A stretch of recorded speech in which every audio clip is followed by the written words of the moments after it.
2 to the power 8 into x to the power 7 by 4 to the power 3 into x cube x not equal 0 বলা আছে, এর মান নির্ণয় করো। x 0 হলে অসংজ্ঞাত হয়ে যাবে, যেহেতু x নিচে আছে। তো এর মানটা কীভাবে বের করব? প্রথমে যেটা দেওয়া আছে সেটা টুকে নিলাম। টুকে নেওয়ার পর এবার দেখো এই যে 4 আছে, 4কে আমি 2 এর স্কোয়ার লিখব। তাহলে কি হবে? 2 to the power 8 থাকবে, আর নিচে 4কে লিখছি 2 এর স্কোয়ার, তার পাওয়ার 3। আর এই যে এক্স ছিল, এক্স উপরে 7টা নিচে 4টা ভাগ হয়ে যাচ্ছে, তাহলে সূচকের সূত্র অনুযায়ী বিয়োগ হবে, অর্থাৎ x to the power 7 minus 4 হবে।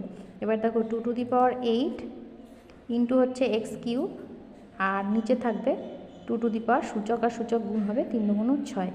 এবার দেখো 2 to the power আবার ভাগ হয়ে যাচ্ছে, দুটো বেস একই, তাহলে 8 মাইনাস 6 ইন্টু এক্স কিউব, অর্থাৎ 2 to the power 2 x cube, মানে 2 এর স্কোয়ার হচ্ছে 4, 4 এক্স কিউব, এটাই অ্যান্সার।